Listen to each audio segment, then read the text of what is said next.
Nós temos como tema para a nossa noite o Natal com Jesus, visto que na próxima sexta já estaremos iniciando as comemorações dessa data tão significativa. E ela é sempre um momento oportuno para refletirmos a respeito desse acontecimento tão especial, que divide a nossa história em duas metades, né? Antes de Cristo e depois de Cristo. Então, realmente é uma data muito cara e é um momento muito especial, muito precioso para todos nós. Bom, quando a gente se encontra com a nossa família, com as pessoas queridas, com os nossos amigos, para celebrar essa data, nós estamos geralmente envoltos em sentimentos mais nobres, mais fraternos, nós nos sentimos mais generosos, nos sentimos mais propensos até mesmo a perdoar ofensas que recebemos, né? Então, é um momento que tradicionalmente esses sentimentos fluem com mais facilidade dentro de nós. Sabemos que não é assim para todas as pessoas. Algumas pessoas, na verdade, sentem uma certa tristeza, sentem um sentimento diferente desse que eu estou descrevendo aqui, que muitas vezes está associado a lembranças não tão felizes do Natal, às vezes um Natal solitário, ou com conflitos familiares, apesar da data ser propícia para que haja uma maior concórdia, uma maior fraternidade.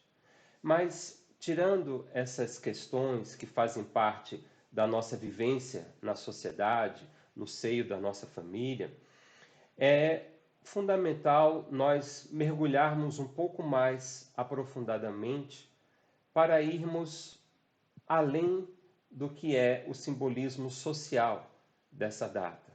Uma data que, no presente dia, né, na nossa sociedade moderna, é uma data que está muito associada ao consumismo, né, a certos ícones que, embora talvez nos remetam a lembranças da infância, são, na verdade, estranhos à história original, né? Porque a nossa história, ela se inicia há praticamente 2000 anos, né?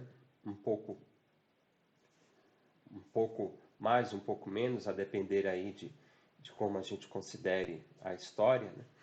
Mas 2000 e pouquinho, 2020, enfim, são detalhes históricos que não são relevantes agora, mas vamos falar, grosso modo, que é uma história que começa há quase 2000 anos e é uma história onde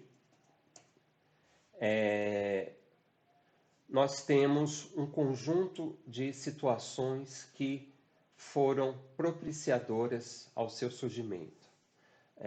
A gente pode, por exemplo, ter uma ideia melhor lendo no livro A Caminho da Luz, de Emmanuel, todo o processo de preparação para a vinda do Cristo em face do momento de certo maior, que necessitava uma maior intervenção nos rumos da nossa humanidade, que, segundo Emmanuel, caminhava para uma vertente com um futuro não muito feliz, não muito propício, né?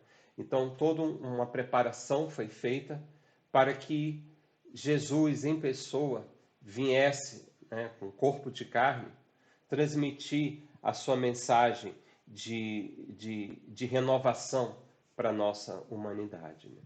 E é interessante que, quando pegamos a narrativa dos evangelhos, pegamos, por exemplo, Lucas, no capítulo 2, versículo 14, nós temos que um grupo de pastores próximos à cidade onde Jesus nasceu, em Belém, segundo a tradição, há controvérsias, mas também não é importante. Então, um anjo, né, como a Bíblia descreve, ou seja, um ser de alta elevação espiritual, se fez visível aos pastores, que naturalmente, né, imagina, naquela época não existia nem luz elétrica, apenas o clarão das estrelas, e aí de repente um ser luminoso se faz visível para eles, eles ficam assustados, né? E esse anjo, né, esse espírito superior, que na verdade vinha trazer, pede para que eles não se assustem, porque ele vinha trazer uma boa nova, uma notícia de grande felicidade. E né, onde ele anuncia que o Messias tinha nascido e estava próximo daquele grupo de pastores na cidade, localizado numa manjedoura, né? E nesse momento, então, se fazem visíveis também um grupo de espíritos de bastante elevação, né? E aí onde a gente chega no capítulo 2, versículo 14 do Evangelho de Lucas, aonde ele diz, eles entoam, né, como se fosse um cântico, glória a Deus nas alturas, paz na terra, boa vontade para com os homens. Então, esse próprio louvor que esses emissários entoam diante daquele grupo de pastores, daquele povo simples, humilde, essas palavras, elas são o próprio significado espiritual do que é o Natal, do que era aquele momento, do que significava o natalício, o nascimento de Jesus.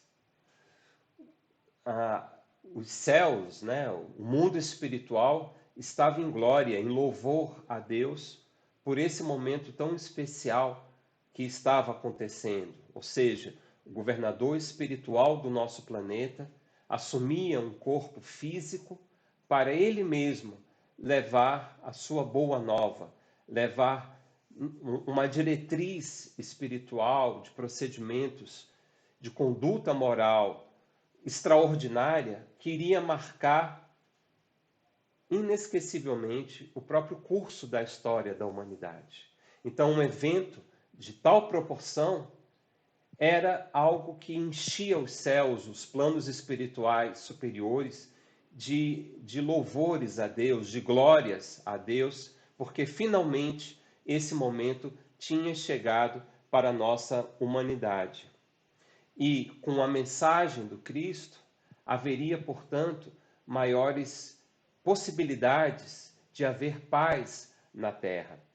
Aliás, se analisarmos historicamente, o período que vinha antes de Jesus, algumas décadas antes, era um período muito conturbado.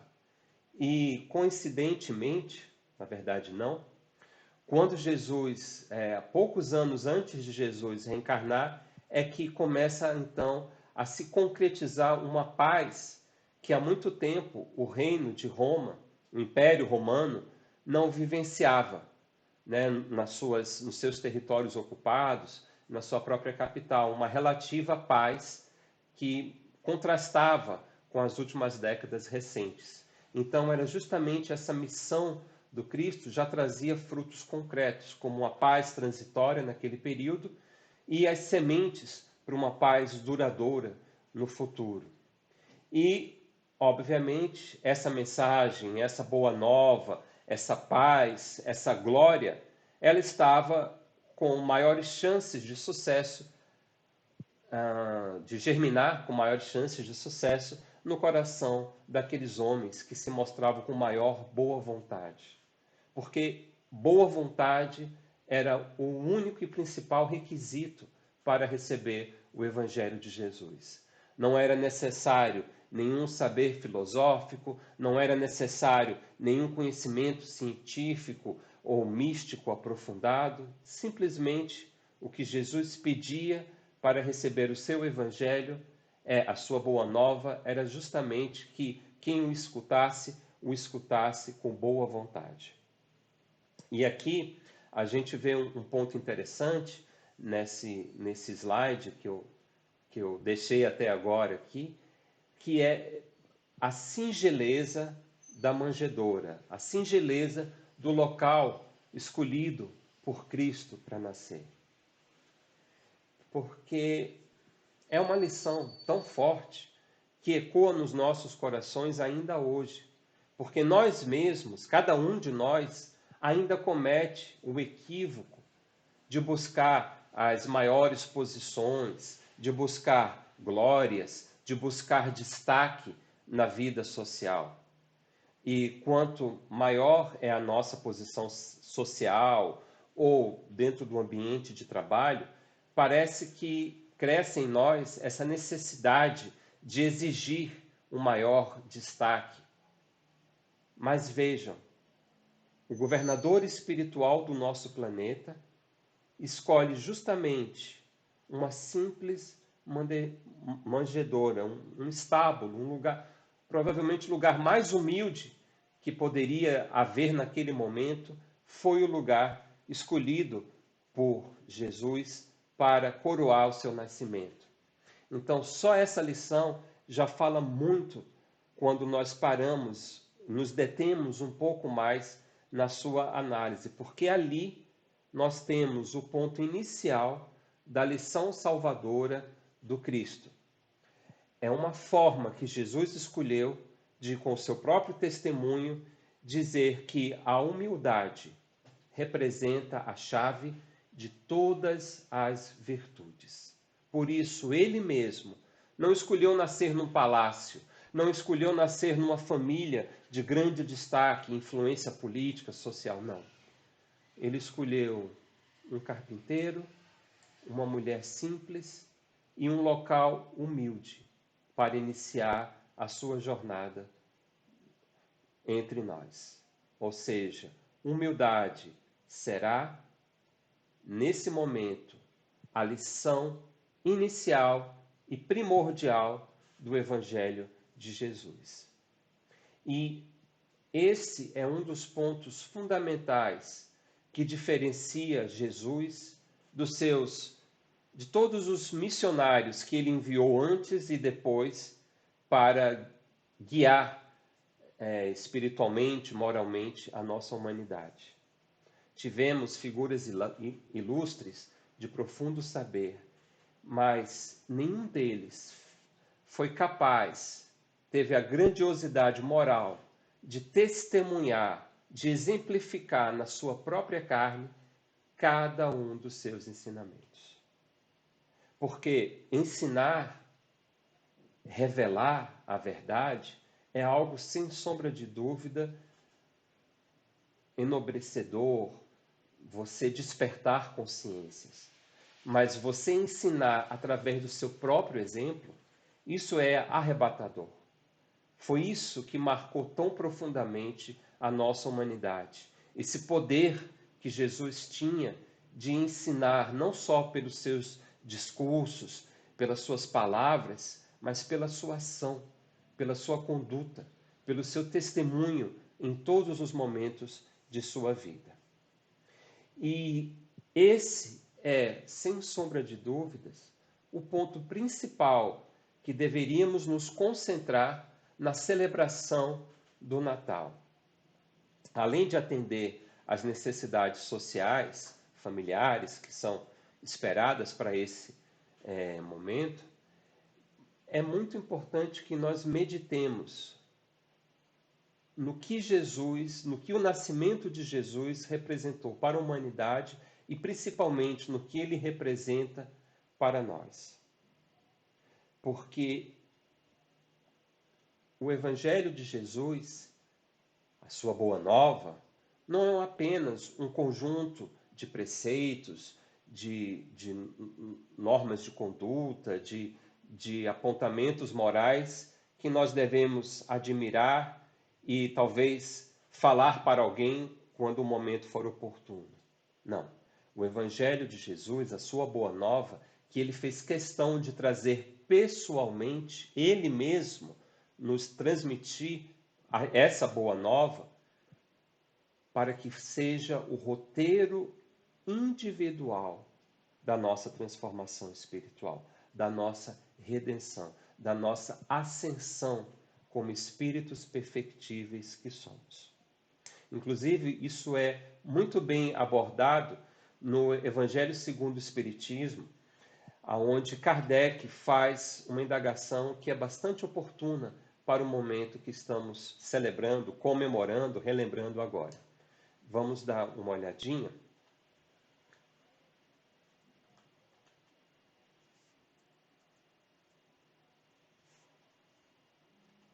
Deixa eu só ajustar aqui para não atrapalhar. Esse não é agora. Vamos lá. Qual é o tipo, questão 625. Qual é o tipo mais perfeito que Deus tem oferecido ao homem para lhe servir de guia e modelo? A resposta dos espíritos: Jesus. E aí nós temos um comentário que Kardec anota logo em seguida, que vale mais do que a explicação que eu poderia dar. Então vamos primeiro ler o comentário e depois considerar o que Kardec escreveu. Para o homem, Jesus constitui o tipo da perfeição moral a que a humanidade pode aspirar na Terra.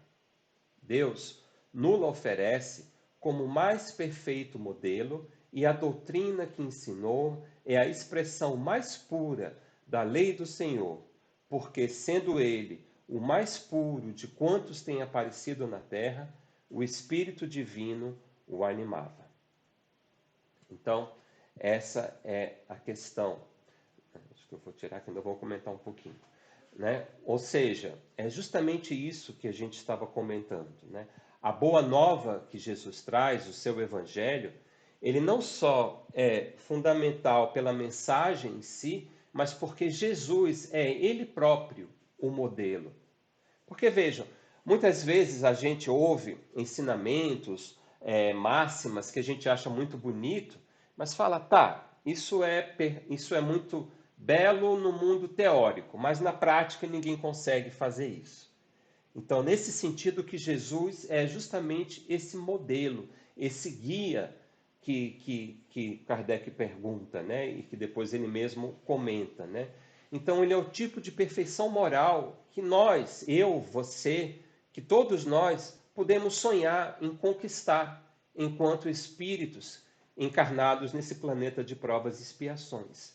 Então, e Jesus, no seu próprio evangelho, ele diz isso inúmeras vezes, que se nós tivéssemos a fé do tamanho de um grão de mostarda, poderíamos fazer o que ele fazia e muito mais. Né? Então, ele sempre fez questão de se colocar como esse modelo alcançável, não como de uma certa forma, como algumas religiões acabaram por interpretar, não como uma divindade inalcançável, mas como alguém como nós, um espírito, não Deus, um espírito, que, claro, muito mais à frente do que nós estamos na jornada espiritual, mas como alguém que se coloca a dizer: se eu cheguei até aqui, vocês também conseguem chegar. O que eu faço, vocês também podem fazer. A forma como eu me comporto, vocês também podem se comportar. Então, ele é um objetivo a ser alcançado. E daí, claro, todo o nosso esforço, toda a nossa energia empregada nesse processo de autotransformação, de reforma interior, para que consigamos alcançar o patamar de Jesus. Mas, como Kardec coloca aqui, né, a doutrina, né, o Evangelho, a boa nova que ele nos ensinou, é a mais pura expressão da lei do Senhor, que inclusive Jesus fez questão de resumir para deixar bem claro a qualquer pessoa que talvez tivesse um pouco mais de dificuldade intelectual, de compreender as possíveis nuances que o seu evangelho trazia. Ele falou que tudo poderia ser resumido em amar a Deus sobre todas as coisas e ao próximo como a si mesmo. Ele completa: aí estão toda a lei e todos os profetas. Como a dizer, essa máxima resume todo o ensinamento religioso da humanidade, que é importante que saibamos e busquemos seguir. Amar a Deus, amar ao próximo, amar a si mesmo. E parece até uma frase simples, e ela propositalmente é simples, mas ela traz um conjunto de implicações tão profundas que é algo que toda vez que a gente tenta entender mais a fundo o que isso quer dizer, descobrimos novos significados, novas implicações. Mas, resumindo de uma forma simples, está aí a síntese de todo o seu evangelho e dos missionários que ele enviou antes e continua enviando depois da sua passagem aqui. Então, ele foi o Espírito encarnado mais puro que a nossa humanidade já teve contato. O mais perfeito dentro da perfeição humana, né? Do que é possível ser perfeito como humanos. Então, esse é o modelo. E é justamente por isso que,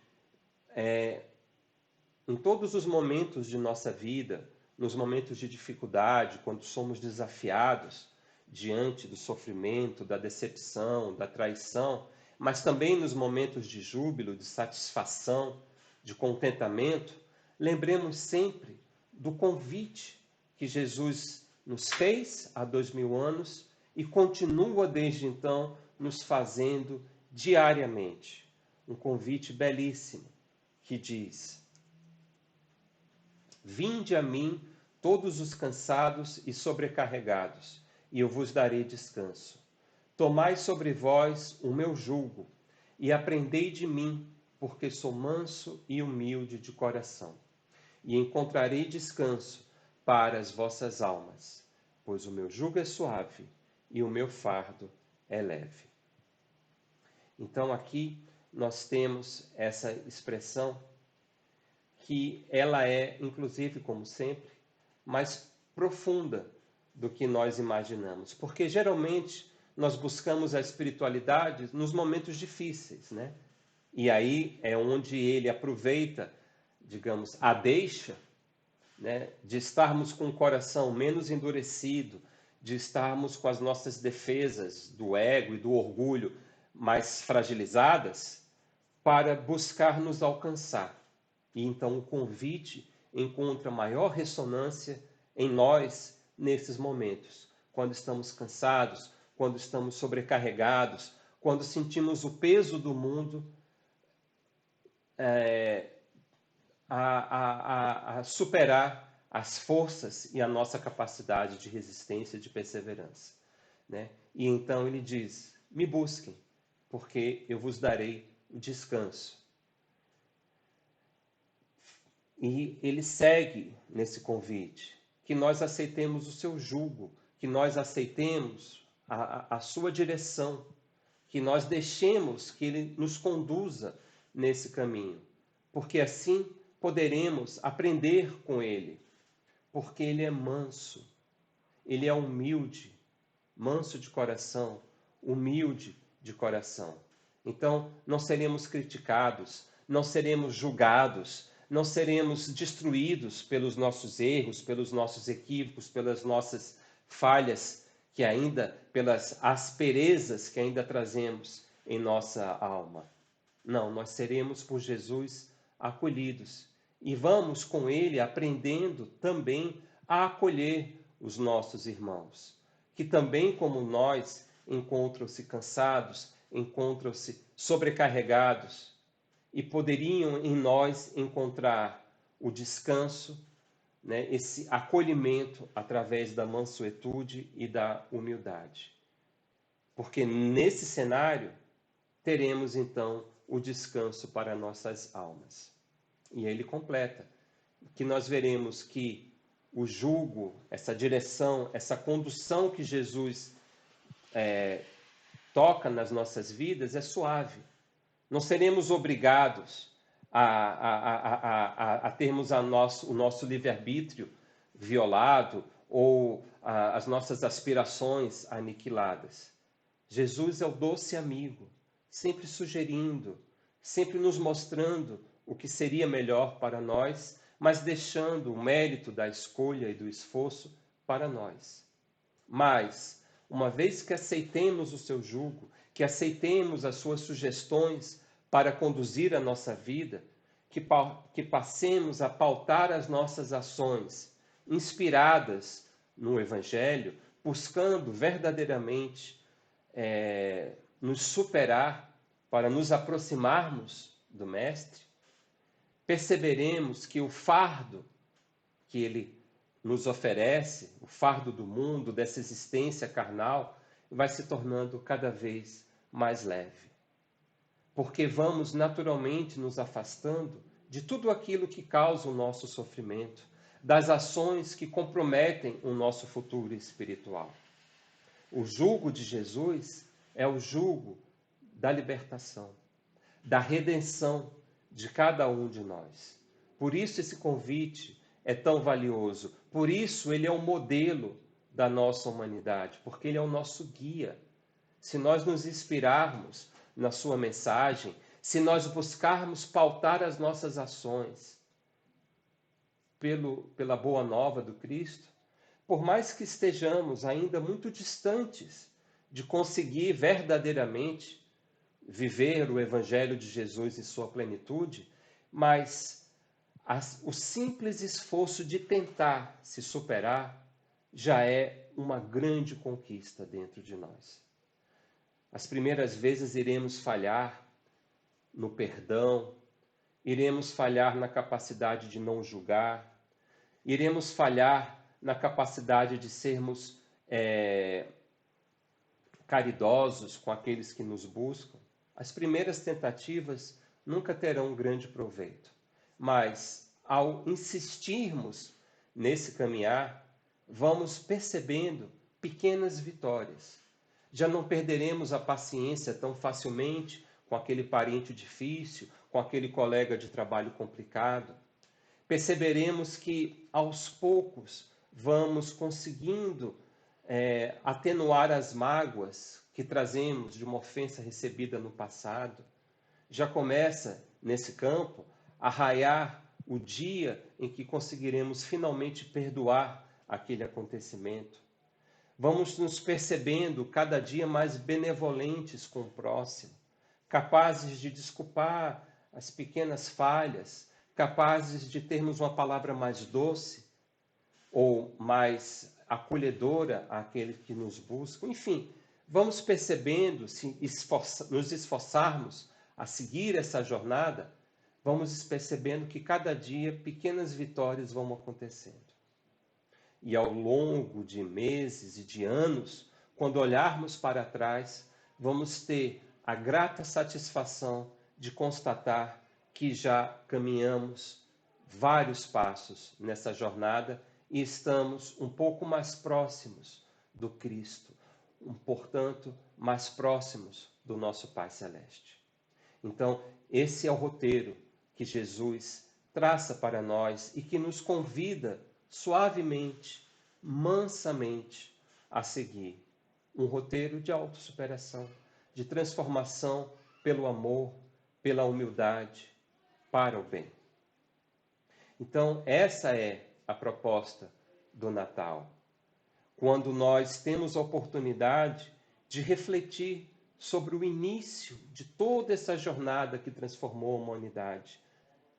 Porque o dia 1 da vida de Jesus já foi de profundo ensinamento para nós. E esse é o objetivo do Natal. Esse é o significado espiritual do Natal. Para que possamos dar glória a Deus nas alturas, para que possamos dar a nossa pequena contribuição para a paz na terra e para que nós mesmos tenhamos maior boa vontade para com os homens. Sempre que não conseguirmos agir assim, lembremos da manjedoura, lembremos da origem humilíssima que Jesus escolheu para si e reflitamos quem somos nós para nos deixarmos melindrar, ofender, magoar, desesperar, deprimir, se Jesus iniciou a sua jornada dessa forma. e foi capaz de deixar para nós um evangelho de luz que brilha intensamente até hoje e aquece os nossos corações. E assim, para finalizarmos as nossas reflexões, essa singela e praticamente sem nenhum valor, essa homenagem simples e humilde, gostaria de encerrar este momento com um pequeno poema espiritual que tem muita ligação com o momento que estamos vivendo e estamos refletindo agora. Vou tirar aqui a minha imagem. Sempre é Natal. Não reclame as vestes frias que abrigam a alma humana.